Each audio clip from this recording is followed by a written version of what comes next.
हमारा जो चैप्टर है फिजिक्स के भाग 2 का सबसे पहला chapter ray optics and optical instrument, यानी कि जैसे हम हिंदी में क्या कहते हैं, किरण, प्रकाशिकी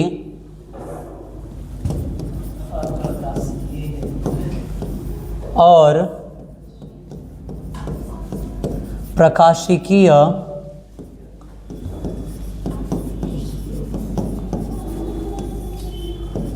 यंत्र, है ना।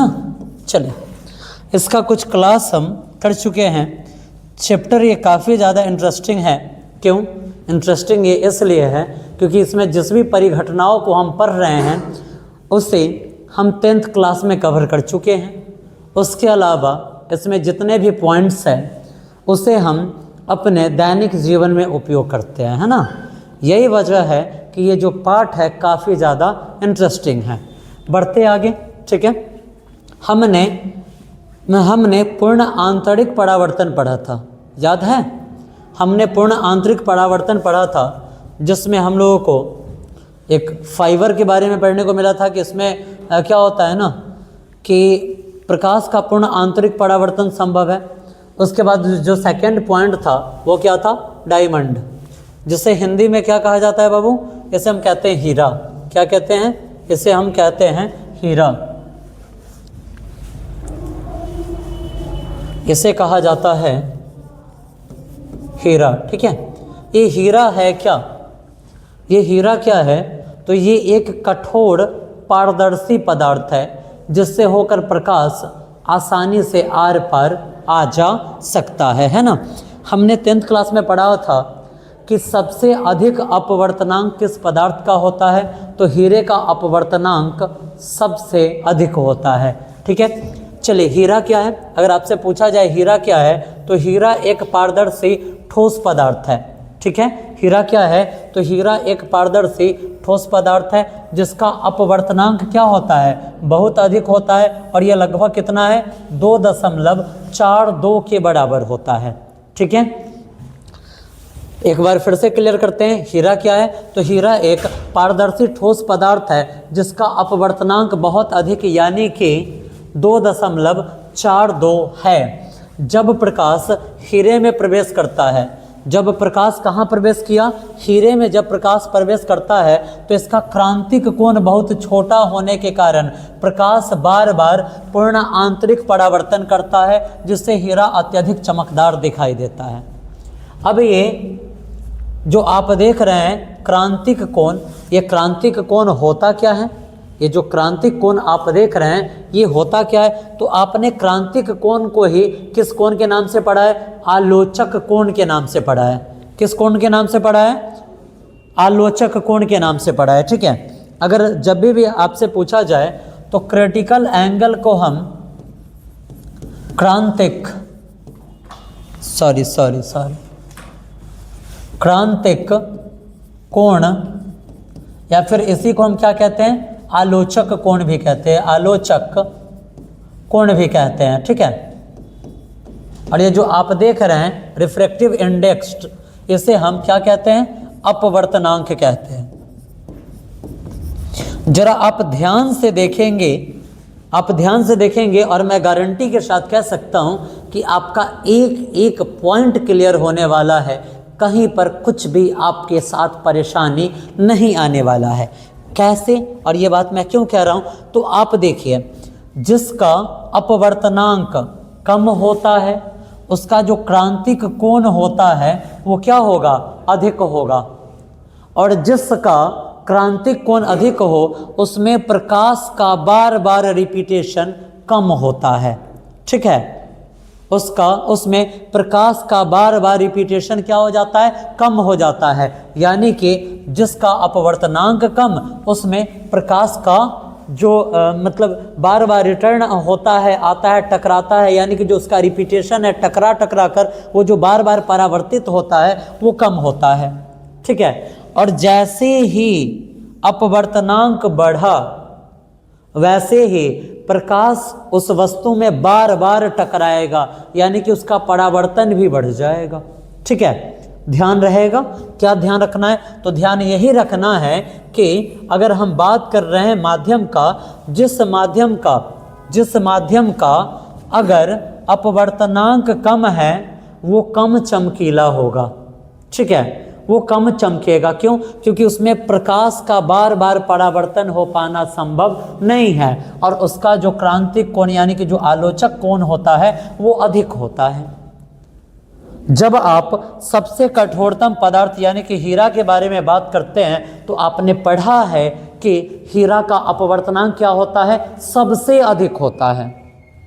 हीरा का अपवर्तनांक सबसे अधिक होता है और अगर हीरा का अपवर्तनांक सबसे अधिक है इसका अर्थ ये हुआ कि इसमें प्रकाश का परावर्तन भी बहुत ही ज़्यादा हैवी होगा, जिसके कारण जो हीरा है वो बहुत ज़्यादा चमकदार हो जाएगा। क्या हो जाएगा?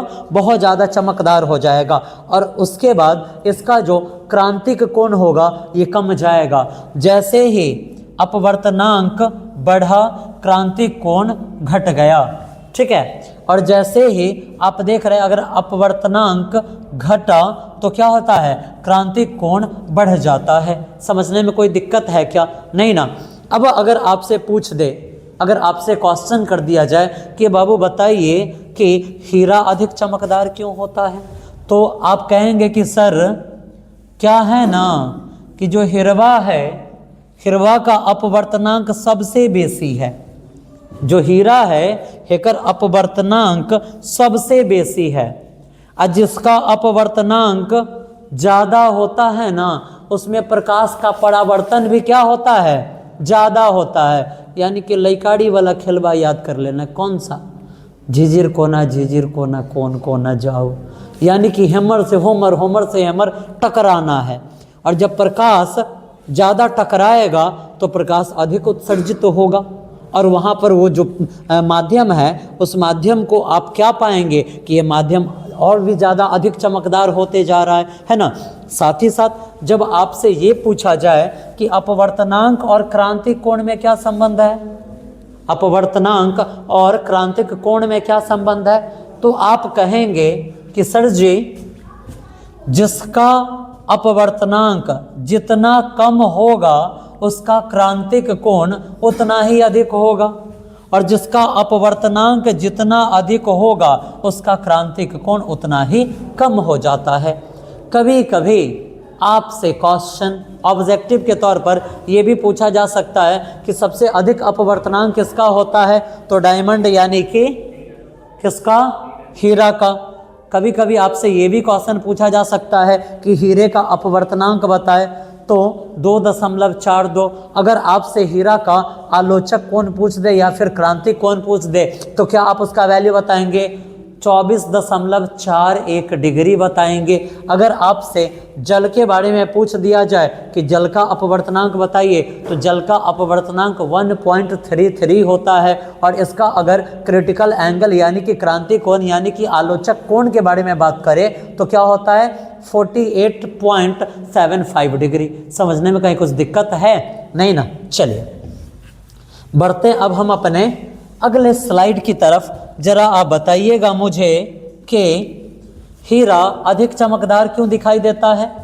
इसलिए अधिक चमकदार दिखाई देता है क्योंकि इसका जो अपवर्तनांक है वो अधिक है और अधिक होने के कारण इसमें प्रकाश का परावर्तन बार बार होता है, जिसके वजह से ये क्या होता है? अधिक चमकदार दिखाई देता है। समझने में कहीं कुछ कठिनाई है तो बताइएगा। ठीक है, चलिए जब आपसे पूछ दे कि ए बाबू बताव कि का कारण बा कि जो हिरवा है वो का है अधिक चमकदार है, तो आप क्या कहेंगे? आप कहेंगे कि हे महोदय हीरा का जो अपवर्तनांक है ना वो काफ़ी ज़्यादा का होता है? उच्च होता है और उच्च का अर्थ होता है ज़्यादा। जो हीरा है उसका अपवर्तनांक काफ़ी ज़्यादा होता है जिसके कारण उसमें प्रकाश का बार बार क्या होता है? आंतरिक परावर्तन होता है, जिसके वजह से जो हीरा है अधिक चमकदार प्रतीत होता है ना। कुछ कन्फ्यूजन है तो बताइए। बढ़े आगे। चलिए अब हम पढ़ने वाले क्या? मिराज। क्या पढ़ने वाले बाबू? मिराज पढ़ने वाले हैं। अब हम पढ़ने वाले हैं आज मिराज, ठीक है। देखिए मिराज हई कोनो नया चीज बा का हो, तो साफा मन को मना लेना है कि नहीं, मिराज कवनो नया चीज नहीं खे। हई का बा पता है? 10th क्लास में पढ़े हुए हैं मारीचिका, नहीं ना, कोई टेंशन नहीं है। मिराज को हिंदी में मारीचिका या मृग तृष्णा कहा जाता है। क्या कहा जाता है हो? मारीचिका या फिर मृग तृष्णा इसे कहा जाता है, मृग तृष्णा। अब देखिए, अब क्या है ना कि लइकवा सबके माइंड में एक को टेंशन घुस जाता है कि सर जी साइंस लिए हैं, बड़ा भड़ीगर सब्जेक्ट होगा। है कौन बोला है कि साइंस भड़ीगर विषय है? साइंस सबसे हल्लुक विषय है। वो कैसे? वो इसलिए हल्लुक है कि आपने साइंस को 5 क्लास में भी पढ़ा है, 6 क्लास में भी पढ़ा है, 7 क्लास में भी पढ़ा है, 8 क्लास में भी पढ़ा है, 9th में भी आपने पढ़ा है, 10th में भी पढ़ा है, 11th में भी पढ़ा है, और अब आप 12th में भी पढ़ रहे हैं। पढ़ना तो वही चीज़ है, लेकिन अब जो है भाषा थोड़ा विस्तृत हो चुका है, उसको थोड़ा विस्तार से पढ़ना है, यही तो है। ऐसा थोड़ी है कि अब साइंस सबसे ज़्यादा, अगर मेरे समझ से कोई भारी विषय है तो हाउ है कॉमर्स। आपने उसे किसी क्लासवा में पढ़ा ही नहीं। अगर तनी मनी अगर कॉमर्स के दूर के रिश्तेदार को देखना है कि कॉमर्स का दूर का रिश्तेदार कौन है, तो 10th क्लास में चले जाइए माध्य माध्यिका बहुलक, वैसा ही उसका डायग्राम बनता है, लेकिन ओकरा से वो एकदम भिन्न है। बात समझ रहे हैं? ठीक है, देख कर आप संतुष्टि कर सकते हैं कि अच्छा हाँ यहाँ तो पढ़ ले थे 10th क्लास में माध्य माध्यिका और बहुलक में। ठीक है, चलिए भाई मारीचिका क्या है या मृग तृष्णा क्या है? अब देखिए गर्मी का मौसम है और आपके पास एगो हुरहुरौना है, समझते हैं ना? हुरहुरौना का होता है का चीज़? Bike, motorcycle. एकदम सफा आप बैरगनिया से निकले, एकदम है जो छोटका पुल है उसको आपने किया पार, तब आप रौद में धूप पर से एकदम चिलचिला हवा है और आप कहाँ ताक रहे हैं? रोड पर ताक रहे हैं। तो आपको कभी कभी फील होता है कि फलानमा जगह पानी जैसे बुझाया है। फील किए हैं? देखा, दूर देखते तो बुझाता है कि पानी जैसे है गर्मी के मौसम में, और जब वहाँ जाते तो पानी रहता है का? नहीं। फिर चल रहे, फिर कुछ दूर बुझाएगा कि वहाँ शायद सड़क पर पानी है, फिर पहुँच रहे तो सड़क तो एकदम सूखल है। इतना चिलचिलाहवा रौद में पानी सड़क पर कहाँ से आएगा? रहबो करेगा तो सूख साख के खत्म हो जाएगा। तो क्या होता है ना, वहाँ पर आपके भीतर एगो भ्रम उत्पन्न होता है। ठीक है, आपके भीतर एगो भ्रम उत्पन्न होता है। का भ्रम? कि वही जे पानी बुझा रहा है, वही जे पानी बुझा रहा है, वही जे पानी बुझा रहा है। हई जो भ्रम उत्पन्न हुआ, इसी भ्रम को मिराज यानी कि मारीचिका यानी कि मृग तृष्णा कहते हैं। ठीक है, समझने में कहीं कुछ दिक्कत है क्या? नहीं ना? चलिए, अब मिराज क्या है यानी कि मृग तृष्णा क्या है? तो मृग तृष्णा यानी कि मारीचिका एक प्रकाशीय भ्रम है। ये एक प्रकाश, अब देखिए रात में वैसा भ्रम उत्पन्न होता है नहीं, दिने में होगा है भ्रम उत्पन्न। क्यों? जब रोशनी पड़ेगा सड़क पर तब ये ना है भ्रम उत्पन्न होगा हो। तो मृग तृष्णा एक प्रकाशीय भ्रम है जिसमें गर्म सड़क या रेगिस्तान में पानी जैसा प्रतिबिंब दिखाई देता है। आप एकदम हुरहुराना लेकर उसको गुड़गुड़ा रहे हैं, सड़क पर आप ताक रहे हैं, दूर आपको लगा कि अरे वही जे पानी है, लेकिन जब आपका हुरकौना वहाँ पहुँचा तो रोड एकदम साफा चौट सूखल है, यानी कि आपको कुछ देर पहले ही भ्रम हुआ था कि यही जे पानी था। इसी भ्रम को हम क्या कहते हैं? मृग तृष्णा कहते हैं। यानी कि मृग तृष्णा एक प्रकाशीय भ्रम है जिसमें गर्म सड़क या रेगिस्तान में पानी जैसा प्रतिबिंब दिखाई देता है। ठीक है, समझने में है कुछ दिक्कत? नहीं, बढ़ते हैं आगे। यह घटना हवा की परतों में होने वाले पूर्ण आंतरिक परावर्तन के कारण होती है। ठीक है, जब आपसे पूछा जाए कि मारीचिका कैसे उत्पन्न होती है, या आपसे पूछ दिया जाए कि मृग तृष्णा कैसे उत्पन्न होता है, तो आपको कहना है कि यह घटना हवा की परत में, जो हवा का लेयर है, उस लेयर में जब पूर्ण आंतरिक परावर्तन होता है, ठीक है। क्या होता है? पूर्ण आंतरिक परावर्तन होता है, जिसे हम शॉर्टकट में TIR भी कहते हैं, है ना। पूर्ण आंतरिक परावर्तन होता है, उसी के कारण हई जो भ्रम है, जिसे हम मृग तृष्णा या मारीचिकी कहते हैं, वो उत्पन्न होता है। ठीक है, क्लियर। चलिए अब देखिए, मृग तृष्णा का निर्माण जमीन के पास की गर्म हवा की परतों में होने वाले पूर्ण आंतरिक परावर्तन के कारण होता है। वही पॉइंट फिर से यहाँ पर छाप दिया गया है। यानी कि मृग तृष्णा का निर्माण कैसे उत्पन्न हो, मृग तृष्णा का निर्माण कैसे होता है? तो मृग तृष्णा का निर्माण जमीन के पास जो गर्म हवा की परत होती है, उसमें जो पूर्ण आंतरिक परावर्तन होता है, उसी के कारण ये उत्पन्न होता है। आप लोग कभी देखे होंगे, कभी दूर किसी सुदूर स्थित चीज़ों को देखिए, एकदम गर्मी के मौसम में वो आपको इसी से हिलता हुआ अजीब टाइप का उसमें फील होते हुए दिखाई देगा, है ना। वो क्या हो रहा है? वहाँ पर हवा के लेयरों में, हवा के परतों में क्या हो रहा है? पूर्ण आंतरिक परावर्तन हो रहा है, जिसके कारण हमें वैसा वहाँ पर फील हो रहा है। और जब सड़क पर उसी के कारण जब पनियावा का दृश्य आपको फील होता है, या आपके मस्तिष्क में जो भ्रम उत्पन्न होता है, उसी को हम मृग तृष्णा या मारीचिका कहेंगे। ठीक है, चलिए बढ़ते हैं आगे।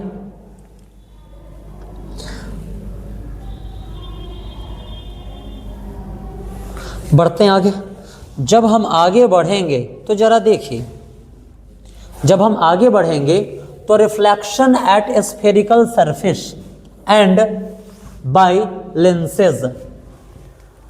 रिफ्रैक्शन यानी कि क्या होता है, जरा बताइए। रिफ्रैक्शन का क्या अर्थ होता है? हाँ, अपवर्तन या परावर्तन?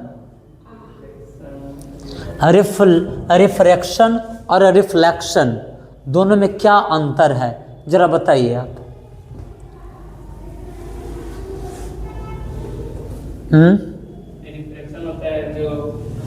रिफ्रैक्शन का अर्थ होता है अपवर्तन और रिफ्लेक्शन का अर्थ होता है परावर्तन। ध्यान रखिएगा, ठीक है। जब रिफ्रैक्शन का बात किया जाए, इसका अर्थ हुआ अपवर्तन, और रिफ्लेक्शन का बात किया जाएगा, इसका अर्थ हुआ परावर्तन। ठीक है, चलिए बढ़ते हैं आगे। कह रहा है कि अपवर्तन एट स्फेरिकल सरफेस, स्फेरिकल यानी कि गोलीय, सरफेस यानी कि सतह पर, गोलीय सतह पर जो लेंस के द्वारा हम क्या पढ़ने वाले हैं? गोलीय सतह पर लेंस के द्वारा अपवर्तन पढ़ने वाले हैं। ठीक है, सारा पॉइंट्स आपको 100% समझ में आने वाला है, कहीं पर भी थोड़ा सा भी परेशान होने की आवश्यकता नहीं है। ठीक है, चलिए सबसे पहले हम जान लेते हैं कि लेंस क्या है, लेंस क्या होता है। तो देखिए, लेंस एक पारदर्शी प्रकाशीय उपकरण है। तो क्या दर्पण भी पारदर्शी उपकरण है? नहीं, दर्पण पारदर्शी नहीं होता है। क्यों? क्योंकि दर्पण के दूसरे साइड कलई किया रहता है, जिसके कारण उसकी पारदर्शिता खत्म हो जाती है। दर्पण पारदर्शी नहीं होता है, उसके एक साइड हम क्या कर देते हैं? कलई कर देते हैं। ठीक है, जबकि लेंस क्या है? लेंस एक पारदर्शी प्रकाशीय उपकरण है, जो किस चीज़ का बना होगा? या तो कांच का बना हो सकता है, जेकरा हम शीशा कहते हैं, ये कांच का बना हो सकता है, या फिर किस चीज़ का बना हो सकता है? प्लास्टिक का बना हो सकता है। ठीक है, हाँ। देखिए, लेंस एक पारदर्शी प्रकाशीय उपकरण है। पारदर्शी क्या होता है? तो जिससे प्रकाश आर पार आ जा सके। अपारदर्शी, जिससे प्रकाश आर पार नहीं आए जाए। और प्रभासी, जिससे कुछ ही अंश आर पार आ जा सके। ठीक है, चलिए लेंस क्या है? तो लेंस एक पारदर्शी प्रकाशीय उपकरण है, जो किस चीज़ का बना होता है? कांच या प्लास्टिक का बना होता है, जिसकी कम से कम एक सतह गोलाकार होती है। जो लेंस है ना, इसका कम से कम एगो सतह गोलाकार होगा, नहीं तो इसका दोनों सतह गोलाकार हो सकता है। ये जो गोलाकार सतह है, या तो ये उभरा होगा या तो फिर चपटा होगा, किसी भी प्रकार का हो सकता है। ठीक है, चलिए आगे बढ़ते हैं। यह अपवर्तन द्वारा क्या करता है? प्रतिबिंब बनाता है। ये जब भी प्रतिबिंब बनाएगा, किसके द्वारा बनाएगा? अपवर्तन द्वारा प्रतिबिंब बनाएगा। अगर आपसे ये क्वेश्चन पूछा जाए कि बताइए लेंस में प्रतिबिंब कैसे बनता है, तो लेंस में प्रतिबिंब प्रकाश के अपवर्तन के कारण बनता है। किसके वजह से बनता है? रिफ्रैक्शन के कारण बनता है। आपसे पूछा जाए कि क्या लेंस में जो प्रतिबिंब है वो रिफ्लेक्शन के कारण बनता है, तो नहीं, यहाँ पर जो भी प्रतिबिंब बनता है वो रिफ्रैक्शन यानी कि अपवर्तन के कारण बनता है। ठीक है, लेंस के बारे में फिर से पूर्ण जानकारी हासिल करते हैं। लेंस क्या है? तो लेंस एक पारदर्शी प्रकाशीय उपकरण है जो कांच या प्लास्टिक से बना होता है, जिसकी कम से कम एक सतह क्या हो सकती है? गोलाकार होती है, और यह अपवर्तन द्वारा क्या करता है? प्रतिबिंब बनाता है। ठीक है, अपवर्तन तो आप पढ़े हुए हैं। जब प्रकाश किसी माध्यम से दूसरे माध्यम में प्रवेश करती है तो क्या होती है? या तो अभिलंब की तरफ मुड़ती है या तो अभिलंब से दूर हट जाती है। प्रकाश के मुड़ने की इस घटना को क्या कहा जाता है? प्रकाश का अपवर्तन कहा जाता है। परावर्तन क्या होता है? तो जब प्रकाश किसी सतह से टकराकर उसी दिशा में वापस चला जाए तो उसी को हम प्रकाश का परावर्तन कहते हैं। परावर्तन और अपवर्तन में अंतर होता है ना। चलिए अब हम टाइप्स ऑफ लेंस पढ़ेंगे, यानी कि लेंस के प्रकार, है ना। लेंस के हम प्रकार पढ़ने वाले हैं। लेंस के कितने प्रकार होते हैं? तो लेंस के मुख्यतः 2 प्रकार होते हैं। ठीक है, मुख्यतः कितने प्रकार होते हैं? लेंस के मुख्यतः 2 प्रकार होते हैं। कौन कौन? एक होता है कन्वेक्स लेंस। ठीक है, एक कन्वेक्स लेंस होता है जिसे हम क्या कहते हैं? उत्तल लेंस कहते हैं। इसे हम क्या कहेंगे बाबू? उत्तल लेंस इसे हम कहेंगे। ये कौन सा लेंस है? उत्तल लेंस। और कनकेव लेंस का अर्थ होता है अवतल लेंस।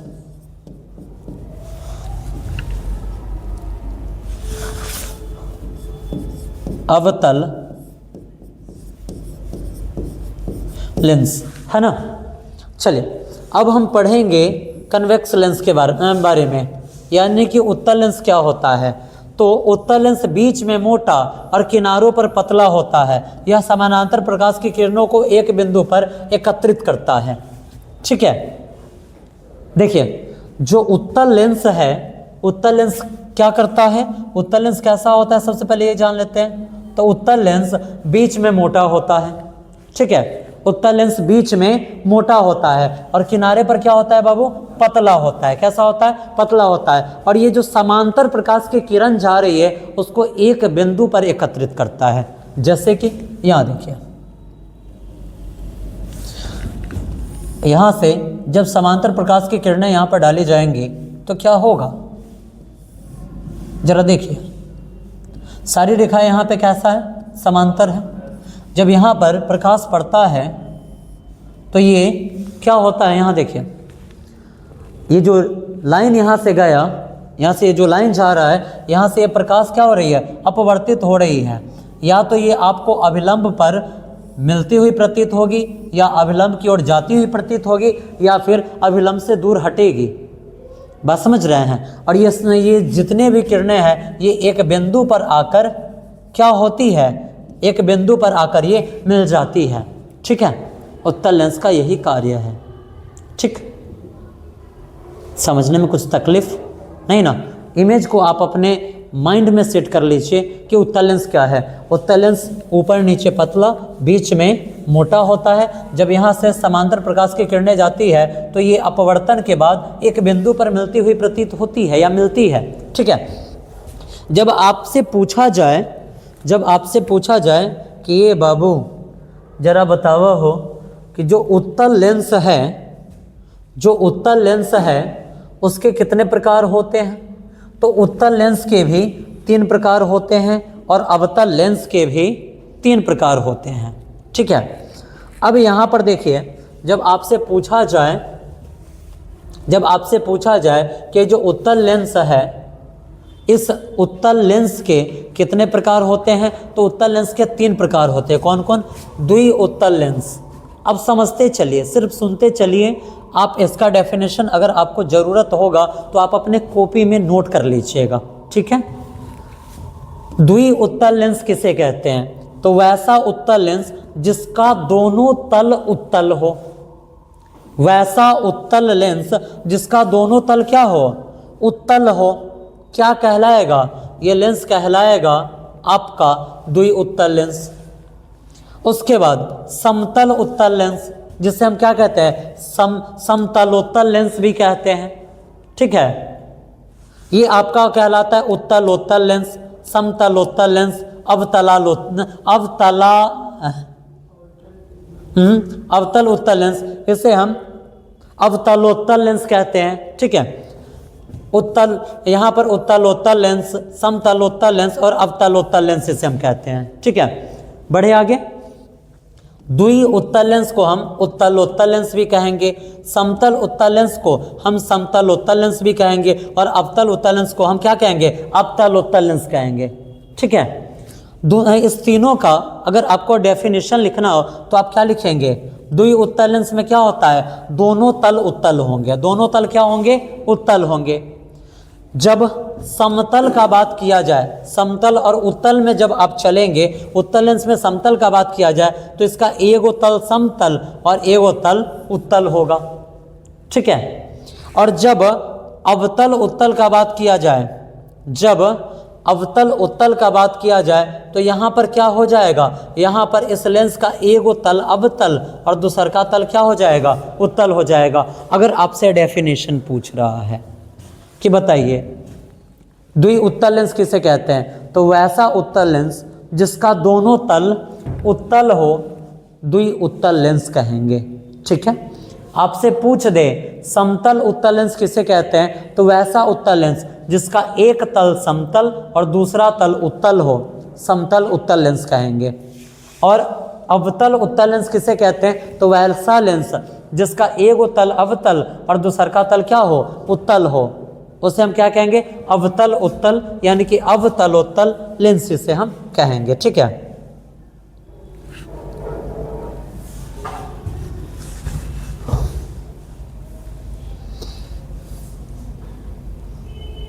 चलिए,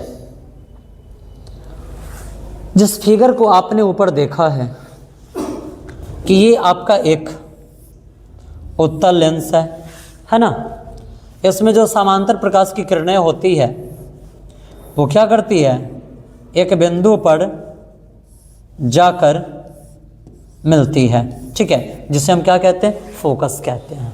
क्या कहते हैं, फोकस कहते हैं। आपने तीनों लेंस का प्रकार पढ़ा है, तो ये जो आप पहल का प्रकार देख रहे हैं, इसका जो दोनों तल है ये क्या है, इसका दोनों तल उत्तल है ना, इसलिए इसे हम क्या कहेंगे, इसे हम द्वि उत्तल लेंस कहेंगे। कौन सा लेंस कहेंगे बाबू, द्वि उत्तल लेंस कहेंगे।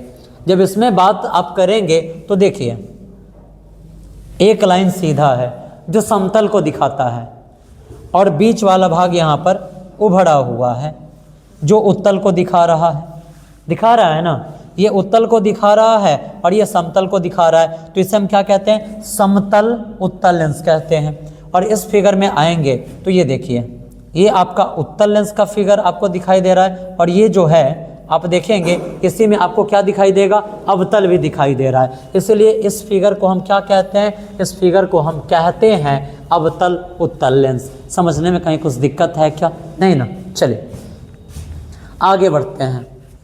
जब हम आगे बढ़ेंगे तो देखिए अगला स्लाइड में हमें क्या पढ़ना है,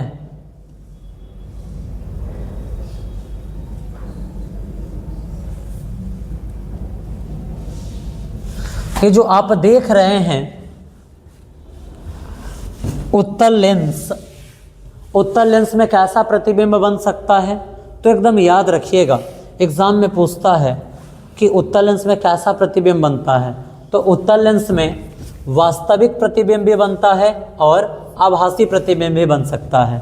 ठीक है, इसमें वास्तविक और आभासी दोनों प्रकार का प्रतिबिंब बन सकता है। समझने में कुछ दिक्कत नहीं ना। उसके बाद प्रतिबिंब क्या होगा, बड़ा भी हो सकता है या फिर छोटा भी हो सकता है। ठीक है, बड़ा भी हो सकता है या फिर छोटा भी हो सकता है। अब जब आपसे पूछ दिया जाए कि बताइए उत्तल लेंस का उपयोग यानी कि यूजेज, उत्तल लेंस का उपयोग कहाँ कहाँ होता है, तो उत्तल लेंस का उपयोग आवर्धक शीशा में किया जाता है।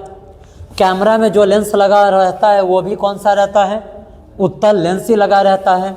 सूक्ष्मदर्शी में जो लेंस लगा होता है वो भी उत्तल ही होता है। और यहाँ तक कि मनुष्य की आँख में जो लेंस है वो भी कौन सा लेंस है, वो भी आपका उत्तल लेंस ही होता है। ठीक है, समझने में कुछ तकलीफ है नहीं ना। अब चलिए अब अगला लेंस हम पढ़ने वाले हैं कनकेव लेंस, जिसे हम क्या कहते हैं, अवतल लेंस कहते हैं। अब अवतल लेंस में भी क्या पढ़ेंगे हम, अवतल लेंस में भी हमें वही पढ़ना है जो चीज़ हमने उत्तल लेंस में पढ़ा है। क्या क्या चीज़, डेफिनेशन, इमेज कैसा बनाएगा, इसमें प्रकाश की प्रवृत्ति क्या है, और उसके बाद क्या इसका यूजेस क्या है, उपयोगिता क्या है, ये हम पढ़ने वाले हैं। अब जरा देखिए, आपने उत्तल लेंस में पढ़ा था कि उत्तल लेंस बीच में मोटा और किनारे पर क्या होता है, पतला होता है। ठीक इसको पलट दीजिए, जो अवतल होगा ये बीच में पतला और किनारे पर क्या हो जाएगा, मोटा हो जाएगा। ठीक है, ये आपका उत्तल का फिगर है और ये आपका अवतल का फिगर है। इसको आप ध्यान रखेंगे, फिर आप कभी भी जो लेंस है उसमें कंफ्यूज होने वाले नहीं हैं। ठीक है, चलिए अवतल लेंस क्या है, तो देखिए अवतल लेंस बीच में पतला और किनारे पर मोटा होता है। आप देख रहे हैं कि बीच में पतला है और किनारा पर क्या है, मोटा है। अवतल लेंस बीच में पतला और किनारे पर क्या है, मोटा होता है। यह समानांतर प्रकाश की किरणों को क्या करता है, फैलाता है। उत्तल जो समानांतर प्रकाश की किरणें उसको एक बिंदु पर मिलाता है। उत्तल क्या करता है, समानांतर किरणों को एक बिंदु पर मिलाता है, और अवतल उस किरणों को क्या करता है, फैलाता है। ठीक है, चलिए स्टार्ट करते हैं, इसके फिगर को समझने का कोशिश करते हैं। हमने पढ़ा है कि जो अवतल लेंस है ये बीच में पतला और किनारे पर मोटा होता है। जी हाँ, बिल्कुल आपने सही देखा है ना, वही चीज़। बीच में यहाँ पर क्या है, पतला है और किनारा मोटा है। और ये क्या करता है, जो समानांतर किरणें हैं, जो यहाँ पर आप देख रहे हैं समानांतर किरणें हैं जो इस लेंस से जाकर टकरा रही है, तो इस लेंस का क्या काम है, इस प्रकाश को फैला देना। इसको क्या कर देना, फैला देना। ठीक है, इसको फैलाने का ये काम करता है। अब देखिए, जब आपसे पूछा जाए कि बाबू बताइए अवतल लेंस के कितने प्रकार होते हैं, तो अवतल लेंस के भी सेम उत्तल लेंस के जैसे कितने प्रकार होते हैं, 3 प्रकार होते हैं। द्वि अवतल लेंस, यानी कि जिसका दोनों तल क्या हो, अवतल हो। ठीक है, जिसका दोनों तल क्या हो, अवतल हो। समतल अवतल लेंस, जिसका एक तल अवतल और दूसरा तल क्या हो, समतल हो। ठीक है, क्या हो, समतल हो, जिसका एक तल क्या हो जाए, जिसका एक तल समतल और दूसरा तल अवतल हो जाए। जैसे कि यहाँ आप देख लीजिए, ये अवतल है ना, ये अवतल है, और ये वाला तल इसका क्या है, समतल है। और उत्तला अवतल लेंस, यानी कि वैसा लेंस जिसका एक तल क्या हो जाए, वैसा लेंस जिसका एक तल उत्तल हो और दूसरा तल क्या हो जाए, अवतल हो जाए। चलिए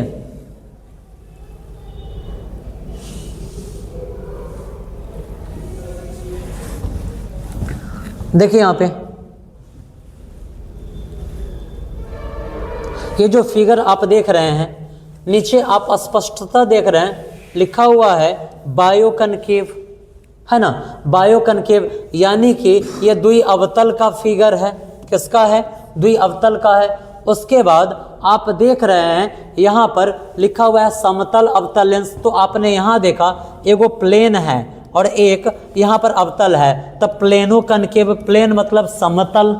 और उसके बाद आपने देखा उत्तल अवतल लेंस, यानी कि कन्वेक्स कनकेव। तो ये किसका फिगर आप देख रहे हैं, ये जो फिगर है ये किसका है, ये आपका उत्तल और अवतल का ये फिगर बन जाता है। ठीक है, समझने में कोई दिक्कत नहीं ना। बढ़ते हैं आगे। अब इसके इमेज का जो प्रकृति है, इसमें जो इमेज बनता है उसके बारे में हम डिस्कस करने वाले हैं। ठीक है,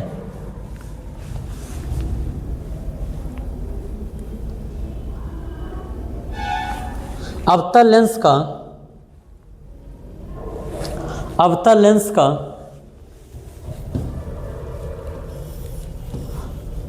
जो इमेज नेचर है, अवतल लेंस का जो इमेज नेचर है, यानी कि प्रतिबिंब की जो प्रकृति है, उसे हम देख लेते हैं। ठीक है, ये क्या करता है, ये हमेशा आभासी, सीधा और छोटा प्रतिबिंब बनाता है। ये कभी भी वास्तविक प्रतिबिंब नहीं बनाएगा। ये हमेशा कौन सा प्रतिबिंब बनाएगा, ये हमेशा आभासी, सीधा और छोटा प्रतिबिंब बनाएगा। ठीक है, और जब इसके यूज़ के बारे में आप बात करेंगे तो इसका उपयोग निकट दृष्टि दोष से पीड़ित लोग के चश्मा में इसका उपयोग किया जाता है। वैसे लोग जिसे कौन सा दृष्टि दोष है, निकट दृष्टि दोष है, उसके चश्मा में किस चीज़ का यूज किया जाता है, उसके चश्मा में एसी लेंस का यानी कि अवतल लेंस का यूज किया जाता है। और दरवाजे का झरोखा, जो दरवाजे में आप देखते हैं ना, जो शीशा का बनल रहता है ना, जो शीशा का वो चमकी टाइप का बनल रहता है डेकोरेशन के लिए, देखे हुए हैं ना, जिसे गिरदानी भी कहते हैं, उसमें भी इसका उपयोग किया जाता है। समझने में कहीं कुछ दिक्कत या कुछ परेशानी? ठीक है, क्लियर है? इतना सभी बच्चे आप लोग अपना कंप्लीटली इसका नोट्स बना लेंगे ताकि आपको कोई भी पॉइंट समझने में कहीं पर भी दिक्कत ना हो। ठीक है, चलिए।